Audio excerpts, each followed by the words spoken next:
Família, vale a pena, e vale a pena a gente refletir sobre esse Salmo 133, verso de 1 a 3. Vamos lá juntos?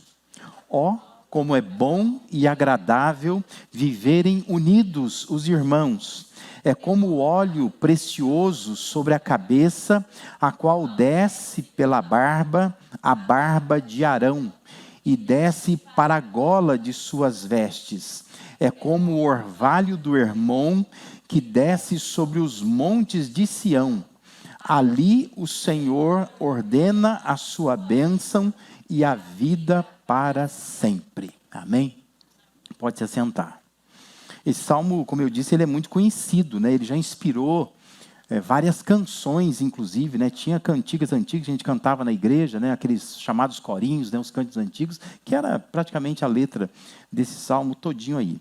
Mas sabe que a aplicação que se tem feito desse salmo ao longo do tempo e com insistência, olhando para ele num contexto exclusivo de comunhão da igreja, faz com que obscureça o sentido mais natural e mais profundo desse salmo aqui, né? A gente sabe que as próprias canções inspiradas no salmo falam de comunhão da igreja, né? Pensando como é bom, agradável viver unidos os irmãos de igreja. Só que o texto está primariamente falando de irmãos de sangue e não irmãos de fé. Embora os princípios do salmo, claro, eles sejam aplicáveis também a esse contexto de unidade, né? Necessidade de unidade da igreja. Não tem problema nenhum fazer essa aplicação. Mas esse salmo, se você tem aquelas Bíblias mais antigas, está dizendo que ele é de Davi, foi Davi que escreveu, mas ele é um cântico de peregrinação. Ou seja, as famílias iam em direção a Jerusalém, peregrinando, geralmente em datas festivas, e iam falando, recitando este salmo. E quando fala de irmãos, está falando das tribos irmãs. Porque tem que lembrar que, quando fala de povo de Israel, nós estamos falando de um povo que são todos irmãos, né? É uma grande família, o povo de Israel. Mas o texto está falando sobre uma família, ou famílias que vivem unidas. Então, enquanto estão peregrinando em direção a Jerusalém, é bom lembrar o valor de uma família que está, de fato, unida.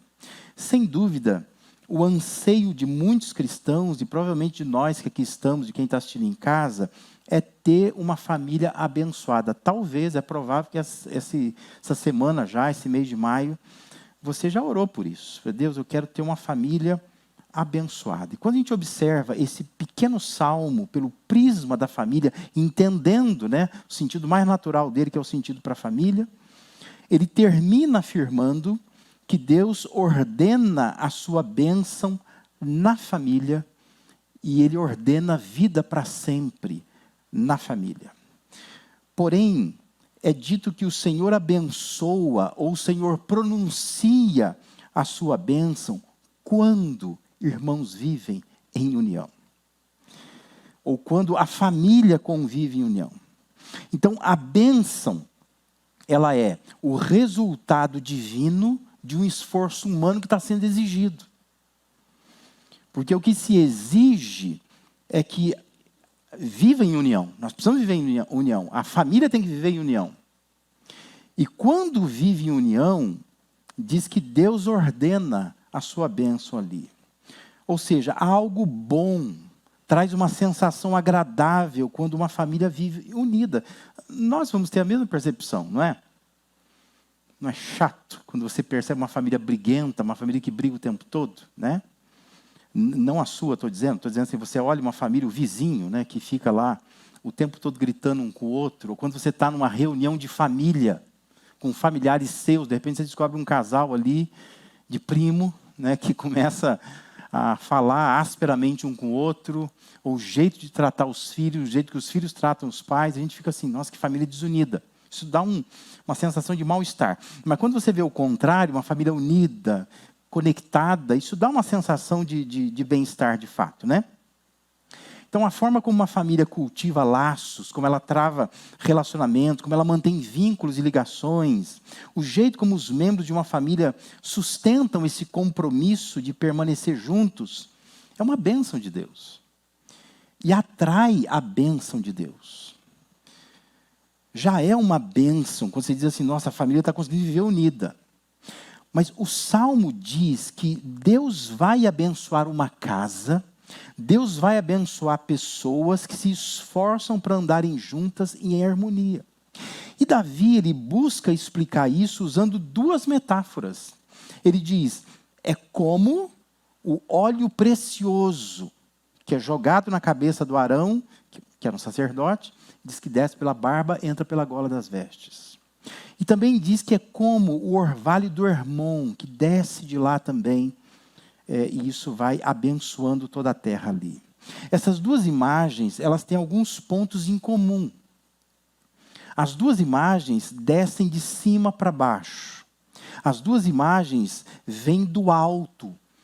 Vem de algo que está acima da cabeça, né? Um jarro de óleo que é jogado acima da cabeça. E de um orvalho que vem lá do cume de um monte. Então é de cima para baixo, isso vem descendo. Essas duas imagens falam que as coisas espalham, o óleo espalha, o orvalho também espalha.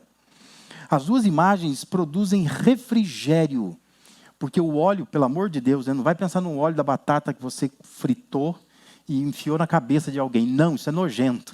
O óleo aí é um perfume. Pensa naquele óleo da Johnson & Johnson, sabe assim? Cheiroso, refrescante. Então diz que um óleo desse tipo, ele é jogado na cabeça de alguém, isso traz um refrigério. E ambas as imagens geram vida, geram bem-estar, essa sensação de higiene, de coisa limpa, de estar bem, não é?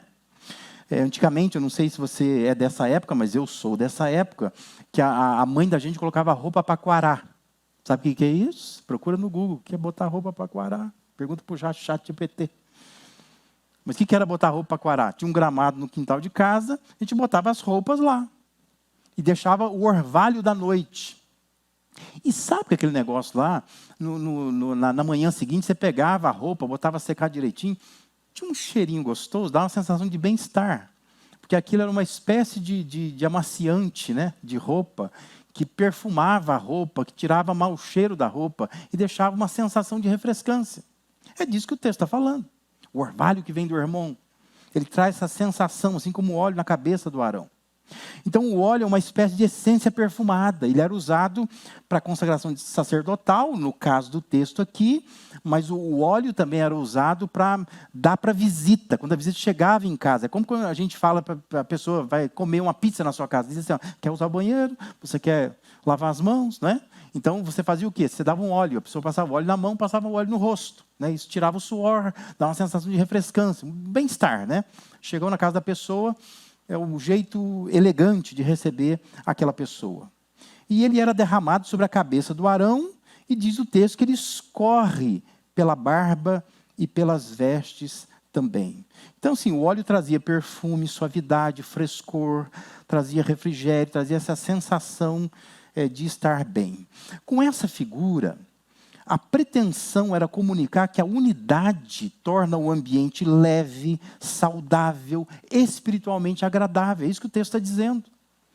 É bom quando você vê irmãos unidos. É bom quando você vê uma família unida. Porque isso torna o ambiente mais leve, mais agradável, mais saudável. É mais gostoso, né? Muito mais tranquilo. A outra comparação feita envolve o Monte Hermon, que ficava entre a fronteira de Israel, Síria, Líbano. Ficava, não fica, porque até hoje ele está lá, né? É uma cordilheira. E esse monte, ele tem uma altitude que ultrapassa 2.800 metros. De modo que, em alguns períodos do ano, tem neve lá em cima. E conforme vai mudando as estações, né, vão mudando as estações, aquilo vai virando o orvalho que desce e rega a terra seca de Israel. Aquelas partes mais baixas, elas são regadas com uma umidade que vem em forma de névoa, por conta do orvalho do Hermon. O Monte Hermon ele era conhecido pela abundância de orvalho. Era um produtor de orvalho. E isso gerava fertilidade na terra. Porque isso descia de lá e vinha regando a terra, e ali por perto havia uma produção, né, de verduras, de legumes, né, de alguns produtos, de algumas plantas. No período seco, como Israel, o orvalho então significava fertilidade, sobrevivência, frescor, vida. E por meio dessa ilustração, Davi tinha a intenção de transmitir a ideia de que a comunhão entre irmãos, que uma família, quando está em união, isso vai agir como uma umidade espiritual em tempos secos, de modo que a família consegue respirar melhor por causa da umidade que está no ar, em função dessa união. Então, onde existe unidade verdadeira, corações secos são renovados, relacionamentos são restaurados, a vida floresce novamente. E o texto está falando sobre isso. Mas na perspectiva do Salmo, eu queria chamar a sua atenção para isso. Unidade é mais que uma estratégia de convívio. Unidade, conforme o Salmo 133, é um experimento espiritual. Porque conta com a bênção de Deus para acontecer. E recebe bênção de Deus por acontecer. Você consegue compreender o que eu quero dizer nessa manhã? Que você olhe para esse salmo e entenda a essência do salmo. O salmo está falando sobre isso. Quando tem unidade numa família, buscar ser unida, a família ser unida, buscar união na família, é mais que uma estratégia de convívio. Não é só assim, precisamos nos esforçar porque estrategicamente, se nós estamos unidos, nós vamos viver melhor. Mas na perspectiva do Salmo 133, viver em união é um experimento divino. E isso porque conta com a bênção de Deus para acontecer isso. Isso só acontece porque Deus abençoa. E diz que recebe bênção de Deus quando isso acontece, por acontecer isso. Davi parece mostrar que a verdadeira unidade não nasce primeiro da habilidade humana de se relacionar, de ceder, de concordar, mas de uma ação graciosa de Deus derramada sobre as pessoas.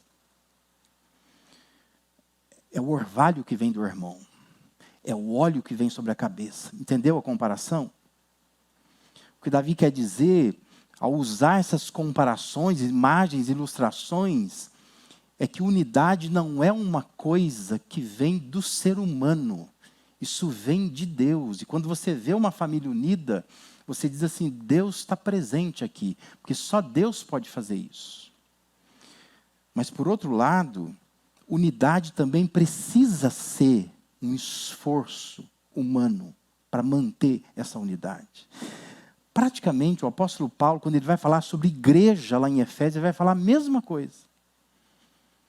Na concepção de Paulo, também na a primeira carta aos Coríntios, é que unidade, quem produz é Deus que nos põe num corpo só. Mas a responsabilidade da igreja é manter a unidade. É o mesmo pensamento que Davi está refletindo aqui. Quem une uma família é Deus. Mas manter essa unidade é responsabilidade de cada pessoa. Ou seja, unidade é resultado da presença de Deus na família. Davi queria dizer que onde há unidade verdadeira é porque algo do céu desceu sobre a terra. E o esforço humano para manter essa unidade vai fazer com que mais coisas do céu desçam sobre a terra. Consegue compreender? Então, quando a gente diz assim, uma família está unida, isso já é uma bênção de Deus. Deus está abençoando. Mas se essa família se esforçar para se manter unida, vai receber mais bênção de Deus. Vai ser mais abençoada ainda por Deus.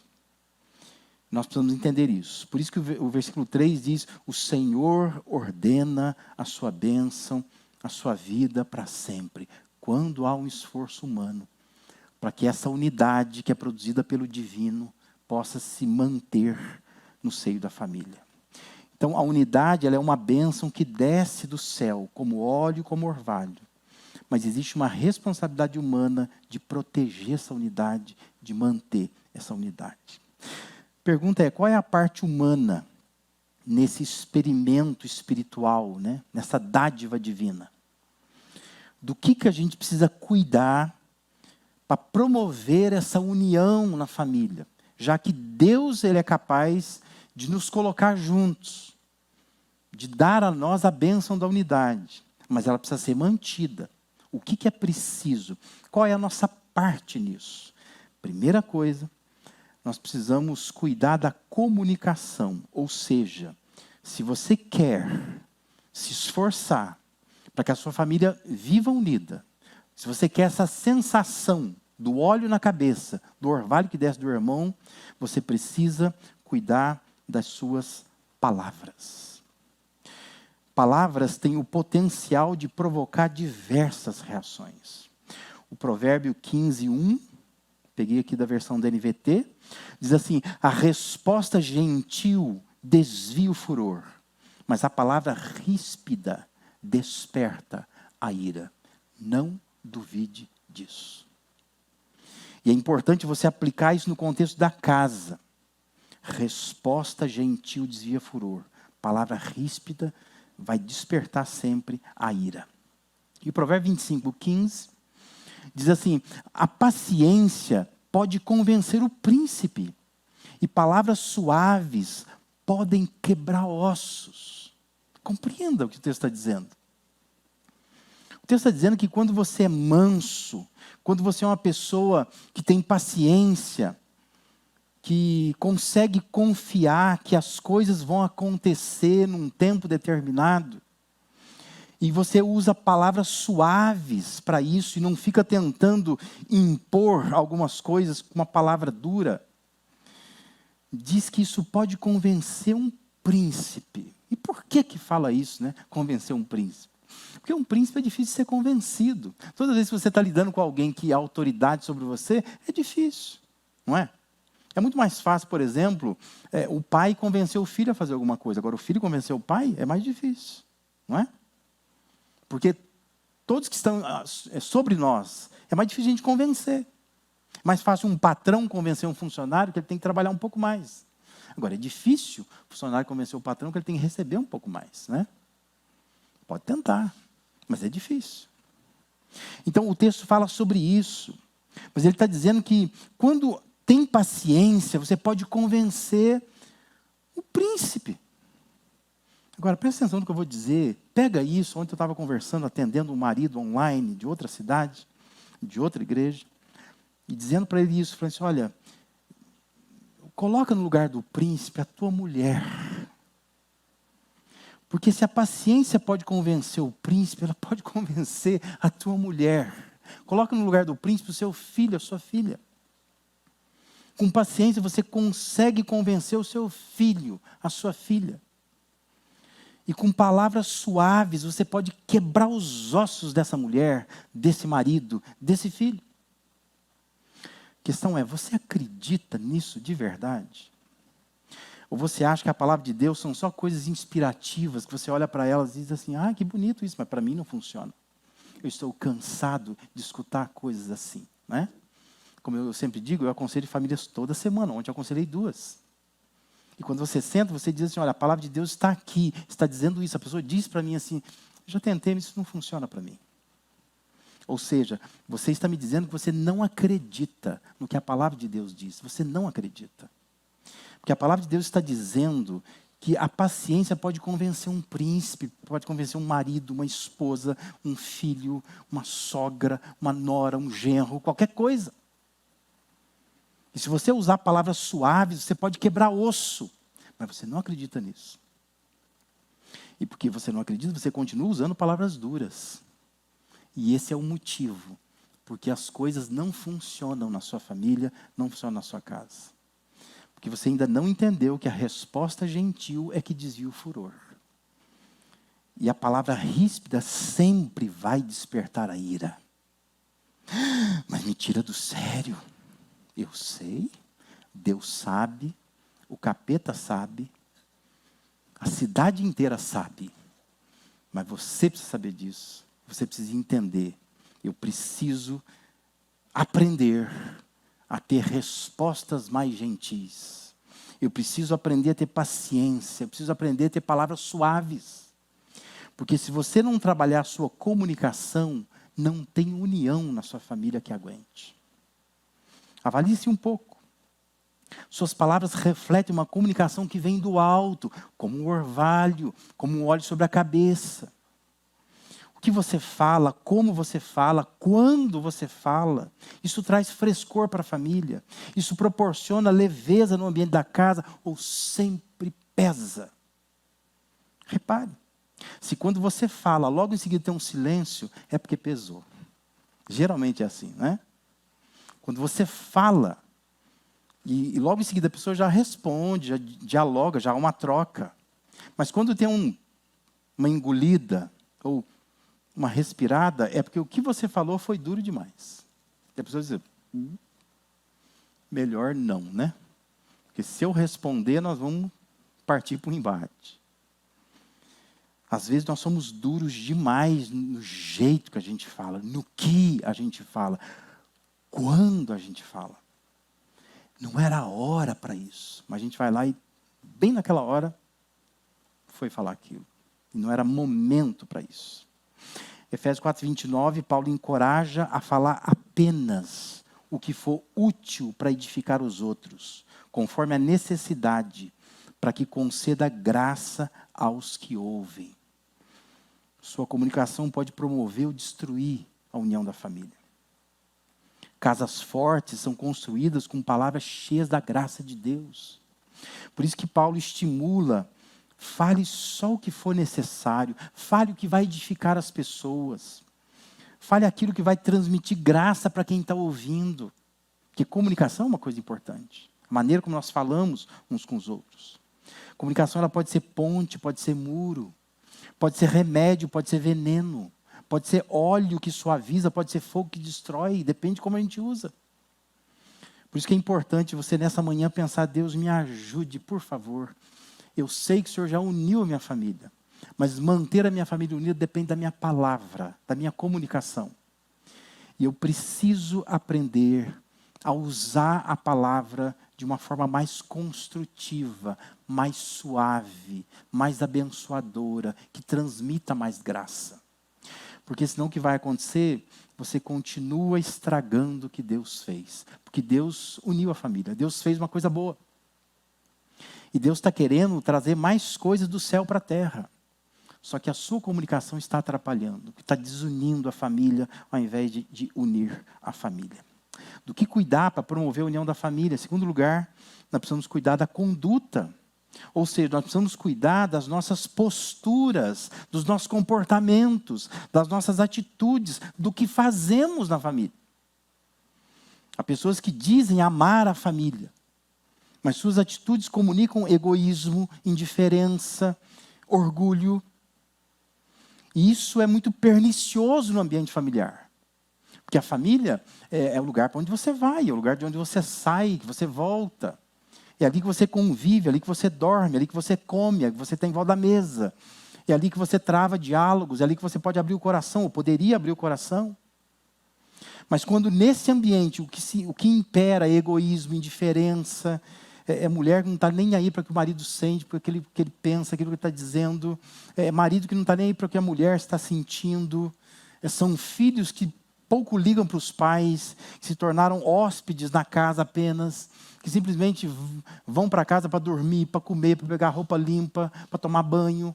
Mas não tem nenhum tipo de comunicação, de afeição com os pais, nem olham para os pais. Se o pai raspar a cabeça, o filho nem vê.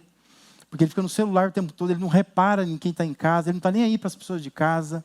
Ele só vai porque ali para ele é um mal necessário. E ele não tem onde morar, então ele vai morar lá. Mas não tem nenhum tipo de afeição. E é triste ver que cristãos estão entrando nisso. Os filhos cristãos estão assim. E os pais não estão muito preocupados também em ensinar amor para os filhos. Porque para os pais é um sossego. O filho chegou, está onde? Está no quarto, está no computador, está no celular, está fazendo alguma coisa, não está me aborrecendo. Só que nós somos chamados para travar relacionamentos, para união. E esse filho seu, essa filha sua, para onde vai daqui 10 anos, 15 anos, 20 anos? Vai dar dor de cabeça a vida inteira. E vai voltar para você, porque você é o pai, você é a mãe.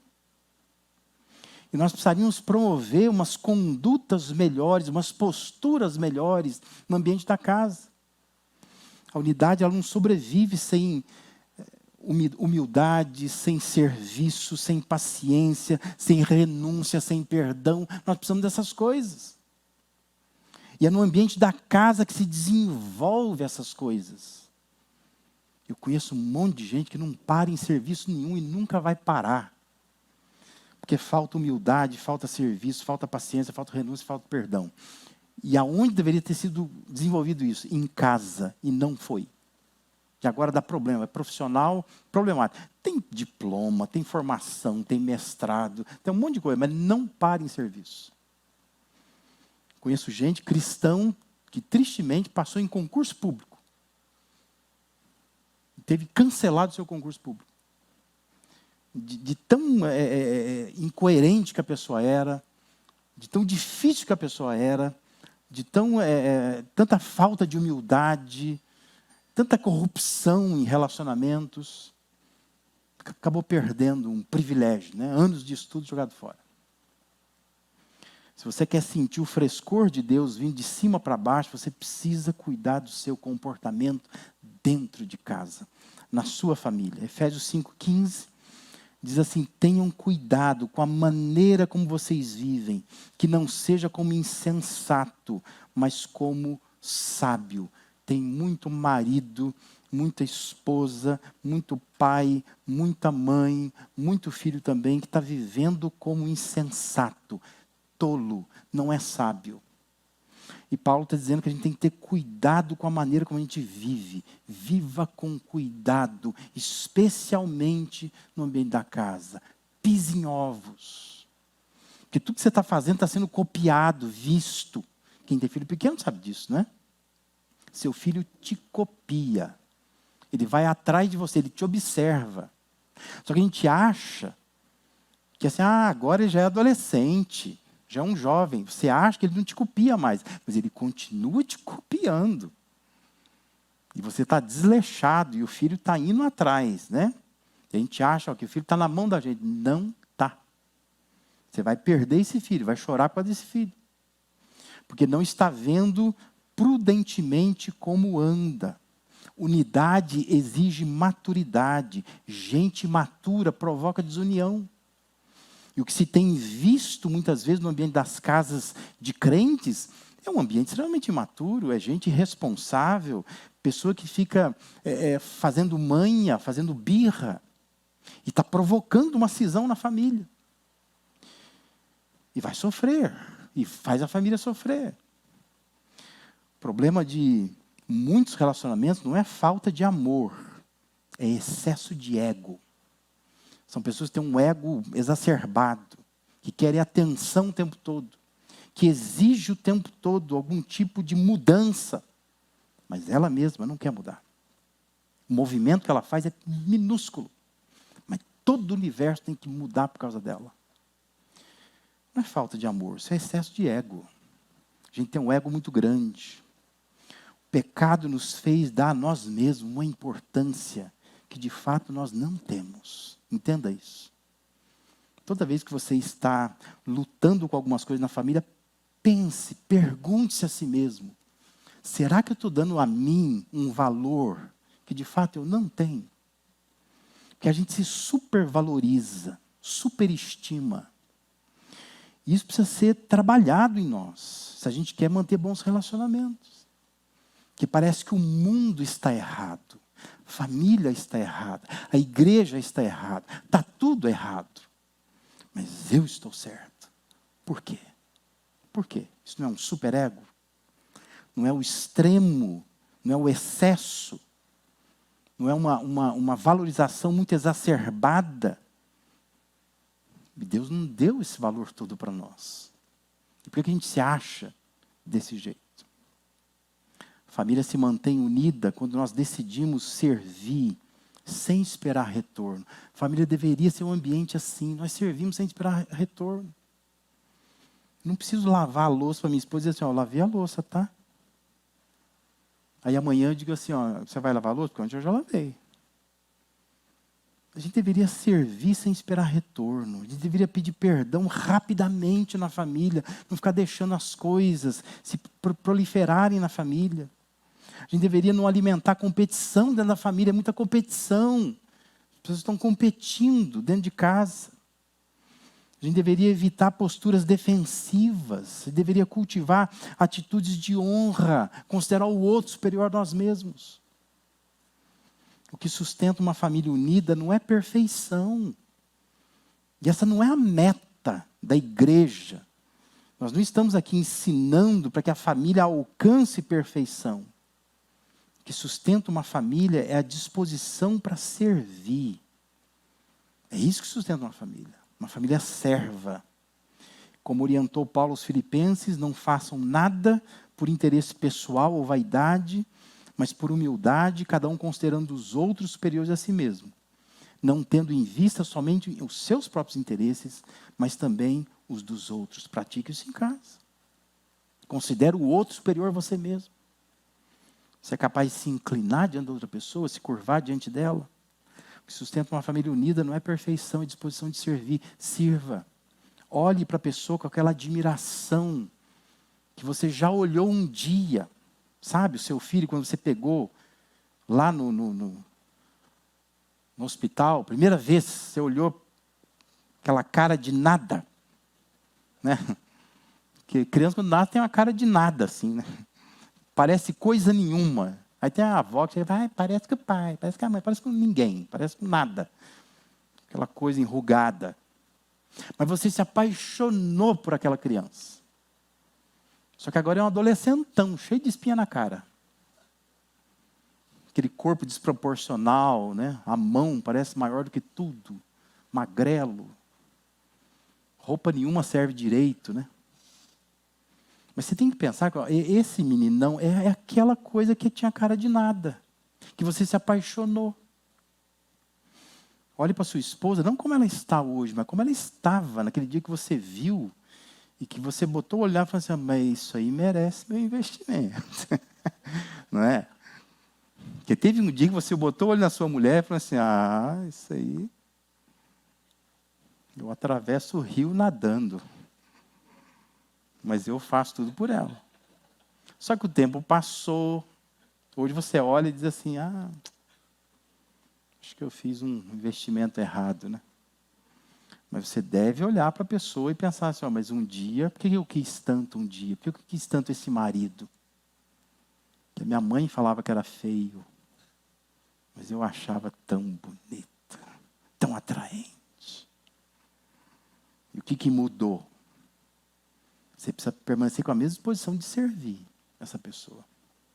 De honrar essa pessoa. De considerá-la superior a você mesmo. Porque um dia você fez isso. E deu certo. Por isso que é importante você pensar na sua conduta. Como é que você tem conduzido? É muito mais fácil, é claro, dizer assim, mas o outro que está estragando o casamento. Por que você não pensa, é você que está estragando o casamento? Pelas suas posturas. Muda de postura, muda de comportamento. Nós precisamos fazer isso. Do que cuidar para promover a união da família? Em terceiro lugar, nós precisamos cuidar do coração. Nós precisamos sondar pensamentos e sentimentos. E esse talvez seja o nível mais profundo e onde nós deveríamos impor maior seriedade, dedicação e investimento. Porque antes da divisão aparecer, da desunião aparecer, ela nasce no coração. Ela cresce nos pensamentos, ela amadurece nas emoções. Amargura silenciosa destrói unidade. Sentimentos escondidos corroem relacionamentos. O orgulho que não é tratado, ele impede reconciliação. Provérbio 4:23, na versão da NVT, diz assim, acima de todas as coisas, guarde o seu coração, pois ele dirige o rumo de sua vida. Guarda o teu coração. E isso é muito importante no ambiente da família, no casamento, na paternidade, a gente saber lidar com isso. Ninguém preserva a unidade sem tratar o próprio coração diante de Deus. O orvalho do irmão aponta exatamente para isso. O coração humano seca facilmente. Sem a graça de Deus, o amor evapora. A paciência acaba, o ressentimento cresce. E é preciso vir esse orvalho do irmão que vai regar, que vai trazer umidade para essa terra, umidade para esse coração. Nenhuma casa permanece unida quando os corações estão distantes. É isso que muitas vezes nós estamos fazendo, o coração está muito distante. Peça a Deus para sondar o seu coração. Deixa Deus mudar e moldar o seu coração. Coração muito duro, muito fechado. Coração que elege o outro como a principal causa da derrota da família. Mas não quer lidar com o seu próprio coração. A unidade é um milagre divino. Mas a unidade também é uma responsabilidade diária. Nós precisamos vigiar as palavras, nós precisamos alinhar as atitudes, nós precisamos permitir que Deus trate o nosso coração. Porque quando pessoas de uma família realmente querem manter a unidade, o céu derrama óleo, derrama orvalho sobre ela. A unidade é resultado da presença de Deus entre os membros de uma família. Onde tem unidade verdadeira, algo do céu está descendo sobre a terra. A divisão, ela vai acalorar, vai desgastar. A unidade vai refrescar. O ambiente sem comunhão fica árido, fica seco. Mas quando Deus derrama a sua graça sobre uma família unida, o ambiente se torna leve, fértil, vivo. Famílias não são destruídas de repente. Famílias se desgastam quando as palavras vão ferindo, quando as atitudes vão afastando, quando os corações vão se endurecendo. Por isso que é importante nessa manhã pensar na comunicação, na conduta, no coração. 3 áreas que devem ser alvos da nossa atenção no ambiente familiar. Não se esqueça do que foi dito aqui. Unidade é mais do que uma estratégia de convívio. Unidade é um experimento espiritual. Porque conta com a bênção de Deus para acontecer isso. E recebe bênção de Deus por acontecer isso. Então entenda, Deus já tem unido você à sua família. É sua responsabilidade manter essa família unida. Se você fizer isso, Deus está dizendo, Ele vai ordenar ali bênção e vida para sempre. Talvez você esteja chateado, aborrecido com Deus, porque parece que Deus não está abençoando a sua família. Mas a questão é, o que você está fazendo com essa família? Você de fato está cuidando da comunicação, da conduta, do coração? Porque se não estiver fazendo isso, não tem como exigir de Deus que Deus abençoe. Porque o texto está dizendo que Deus vai abençoar quando famílias vivem unidas, quando irmãos vivem em união. Como é bom, ele está dizendo, como é suave você ver uma família, irmãos unidos. É como um óleo refrescante sobre a cabeça de alguém. É como o orvalho que desce lá do irmão, que rega toda aquela terra. É bonito de ver. E está dizendo que quando isso acontece, Deus ordena a bênção ali, naquele lugar. Amém?